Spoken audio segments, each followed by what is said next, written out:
제가 지금 와 있는 곳은 전라남도 구례의 지리산 화엄사입니다. 오늘은 초겨울이라서 날씨가 다소 차갑고 흐릿한 날씨를 보이고 있지만 화엄사를 관람하기에는 크게 무리가 없어 보입니다. 이 화엄사는 전하는 바에 의하면 인도 출신인 연기조사가 창건을 했다고 합니다. 그렇지만 이를 증명할 직접적인 유적이나 유물은 아직까지 확인되지 않고 있습니다. 그리고 신라시대 때 자장, 원효, 의상 이런 스님들과 관련되어 있는 걸로 알려져 있고요. 특히 의상에 화엄 10찰과 연관되어 있는 아주 중요한 사찰이기도 했습니다. 그 이후에도 고려시대, 조선시대까지 꾸준하게 중수가 이루어지면서 오늘날까지 지리산 일대에 있는 사찰 중에 큰 사찰로 법등을 잇고 있습니다. 바로 화엄사 들어가는 입구에 이와 같이 조선 후기 이후에 건립된 많은 스님들의 사리탑, 부도, 승탑들이 군을 형성하고 있는데요. 근세 이후에 건립된 아주 큰 부도까지 포함해서 많은 수량이 이곳에 위치하고 있습니다. 그 중에 바로 조선 후기에 건립된 석종형 양식의 부도들이 화엄사 부도군에 상당수 위치하고 있고요. 또 아주 중요한 그런 부도들도 현재 확인이 되고 있습니다. 지금 보시면 현대기에 건립된 부도들도 함께 위치를 하고 있죠. 이와 같이 화엄사 부도군은 2열로 구성이 되어 있습니다. 조선 후기에 와서 특정한 스님들의 묘탑이라고 할 수 있는 부도군을 사찰의 입구에 많이 건립을 하는데요. 그것은 그 사찰의 어떤 역사나 또는 위상 이런 것들을 들어오는 사람들에게 내보이기 위한 그런 목적도 있었다고 할 수가 있습니다. 다시 말해서 현청하고 알리기 위한 그런 목적도 있었다고 할 수가 있죠. 현재 뒷열에 있는 부도들인데요. 거의 대부분 명문이 새겨져 있어서 주인공을 알 수 있습니다. 이 부도는 황공당이라고 명문이 새겨져 있습니다. 조선 후기나 말기에 건립된 걸로 보입니다. 그리고 그 옆에 연화대석이 있는데요. 사각형으로 상면에 연화문을 새기고 모서리마다는 용 등의 동물상들이 새겨져 있습니다.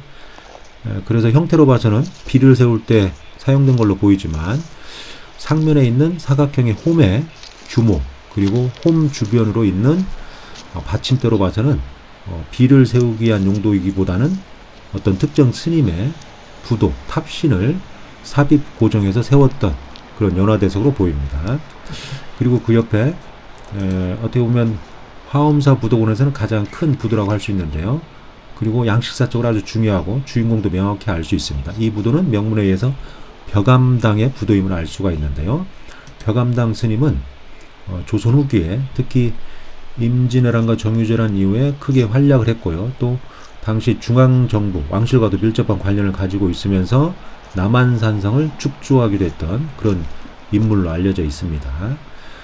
그리고 1630년경에 경부터 바로 화엄사를 대대적으로 중창해서 오늘날 같은 모습을 갖추게 한 그런 대표적인 인물이라고 할 수가 있죠.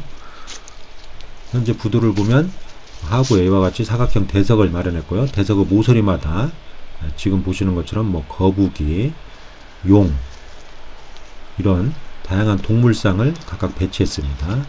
이와 같이 부도 표면에 독특한 형상의 동물상을 배치하는 것은 조선 후기 전라도 일대에 건립된 부도에서 많이 보이고 있습니다. 아주 재미있고 해학적인 측면도 있지만 당시 사람들의 어떤 생각을 엿볼 수 있는 그런 상이라고 볼 수가 있습니다. 어쨌든 이 벼감당 부도는 석종, 다시 말해서 동종의 형태를 그대로 모방해서 번안해서 만들어진 그런 부도라고 할 수 있습니다. 그래서 석종형 양식의 어떤 대표적인 그런 부도라고도 할 수가 있죠. 조선 후기에 왜 갑자기 이와 같이 종의 형태를 번안한 그런 부도가 성행을 했는지는 정확히 알 수가 없지만 종소리가 널리 퍼져서 중생을 구제한다는 의미가 있듯이 이 스님들의 사립탑도 그렇게 만들어서 스님이 입적했지만 극락왕생과 함께 남아있는 중생들을 구제한다는 그런 의미가 반영된 것이 아닌가 이렇게 추정을 해볼 수가 있습니다. 그리고 이 부도는 명문에 의해서 명곡 팔각당의 부도인데요. 전형적인 석종 형태로 만들어졌죠. 그리고 이 부도는 규모는 좀 작지만 자운대선사의 부도입니다. 아주 독특한 형태로 만들어졌는데요. 자운대선사도 조선 후기에 활약을 했던 그런 인물인데요. 화엄사와 특히 지리산 일대에 있던 남원 실상사 이 두 사찰에서 크게 활약을 한 걸로 이렇게 알려져 있습니다. 그래서 지금도 여기 있는 화엄사와 남원 실상사에도 자운대선사의 부도가 남아 있습니다. 근데 이 부도에서 주목되는 것은 부도 표면에 이와 같이 원형으로 문양을 마련한 다음에 그 안쪽에 범자를 새겼다는 겁니다. 앞쪽에는 옴남이라고 해서 정법계 진원을 새겼고요. 그리고 석종 상부에도 돌아가면서 범자를 새겼는데요. 총 10자로 구성된 준재진원을 새겼습니다. 준재진원은 옴절의 줄의 준재스파라고 해서 우리나라 고려시대 이후에 많은 불도들이 염송을 했던 그런 대표적인 진원이라고 할 수가 있는데요. 현재 보면 진원이 잘 순서가 맞지 않습니다.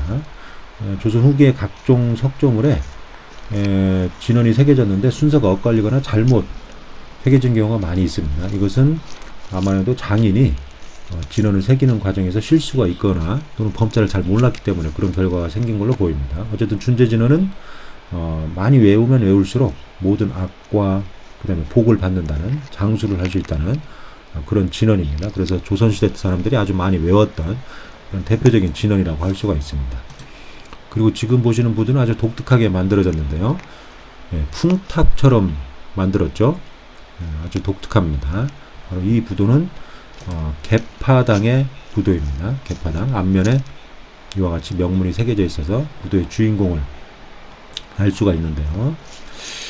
조선 후기의 석종형 양식과 원구형 양식과 팔각당형 양식 이러한 부도의 양식들이 대표적인데 이와 같이 석종형 양식 중에서도 풍탁의 형태를 빚은 이런 부도는 상당히 보기 드문 사례라고 할 수 있고 저도 조선 후기에 건립된 약 2,500여 기 이상의 부도를 봤지만 이런 식으로 조성한 예는 처음 보고 있습니다. 아주 독특하고 재미있게 만들어진 그런 부도라고 할 수 있습니다. 이 부도의 주인공인 개파당은 조선 후기에 활약을 했고요. 각황정을 중청했던 인물로 알려져 있고 오늘날 북한산에 가면 봉성암이라고 있는데요. 이 봉성암에도 이 성능대사, 개파당 성능대사의 부도로 추정되는 부도가 전해지고 있습니다. 그리고 여기는 이제 암열인데요. 암열의 첫 번째 부도인데 이 부도는 대월당의 부도입니다. 석종형 양식을 간략화시켜서 작은 규모로 만들어진 그런 부도라고 할 수가 있죠. 중간중간에 석종처럼 만들었고 상부에 고주를 상당히 크게 제작한 그런 특징을 가지고 있습니다. 이 부도는 앞면에 재액을 마련해서 그 표면에 세로로 명문을 새겼는데요. 양진당 탑이라고 새겼습니다. 그래서 양진당의 부도임을 알 수가 있고 하부에는 팔각형의 대석을 놓고 이 표면에 지금 새겨져 있습니다. 양진당 탑. 그리고 상면에 이렇게 보주를 올렸죠. 연꽃이 마치 피는 듯한 연봉 형태로 보주를 올렸습니다. 전체적인 양식은 석종형의 양식을 취하고 있습니다. 그래서 탑신의 좌우 측면에 이와 같이 유곽을 마련해서 그 안에 유두를 새긴 그런 양식을 보이고 있습니다.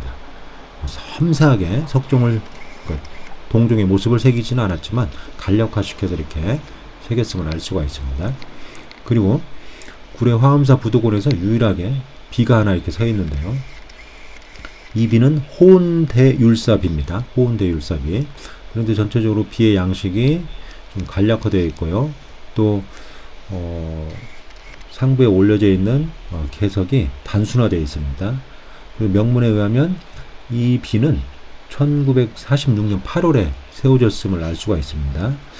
어쨌든 이 부도곤에서 호운대율사의 부도는 확인이 되지 않고 있지만 아마도 어느 시기에 호은대율사의 부도가 세워졌을 가능성도 있습니다. 아니면 비만 세웠을 가능성도 있고요. 어쨌든 화엄사와 관련해서 여러 가지 일들을 했음을 알 수가 있는 내용들이 이 비읍 표면에 새겨져 있고, 뒷면에는 그와 관련된 후원자 명단이 새겨져 있습니다.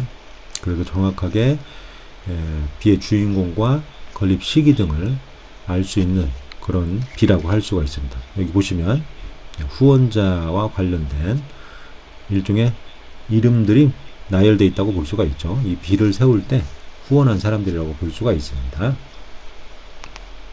간략한 형태로 만들어진 그런 비라고 할 수가 있습니다.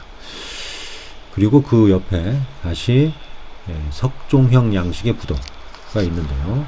이 부도는 진흥대종사 탑입니다. 진흥당 대사의 부도임을 알 수가 있는 거죠. 규모가 작게 만들어졌고요.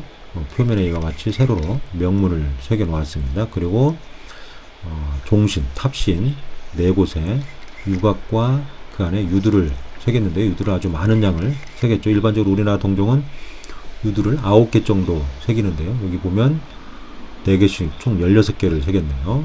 그리고 상면에 간단한 띠를 마련했죠. 동종도 상대와 하대를 가지고 있는데, 마찬가지로 이 부도도 상대의 띠, 하대의 띠를 가지고 있고, 그 상부에 보주를 올려서 마무리를 했습니다. 그리고 이 부도는 등계 경봉당 탑입니다. 등계 경봉당 탑. 경봉당의 부도임을 알 수가 있죠. 간략한 형태로 만들어져 있고, 조선 후기의 가장 일반적인 그런 형태라고 볼 수가 있는데, 세부적으로 지석 수법이 다소 형식화되어 있습니다. 그래서 조선 말기 정도에 만들어진 게 아닌가, 그렇게 추정을 해볼 수가 있습니다. 그리고 현대기에 건립된 부도가 있고, 바로 또 이곳에 니순 홍지운 응안탑이라고 하는 독특한 형태의 부도가 있는데요. 간단한 형태로 만들어져 있고, 이 부도도 조선 말기나 아니면 그 이후에 만들어졌을 가능성도 있습니다. 세부적인 치석 수법이 조선 후기에 건립된 것들과는 조금 다른 양상을 보이고 있습니다. 표면도 아주 거칠게 시어리를 했죠. 그렇지만 상부에는 이와 같이 아주 화려한 연화문을 새겨서 공양의 의미를 분명히 하고 있다고 할 수 있습니다. 연꽃 문양이 아주 섬세하고 정교하면서도 활짝 피는 듯한 그런 모습으로 표현했죠.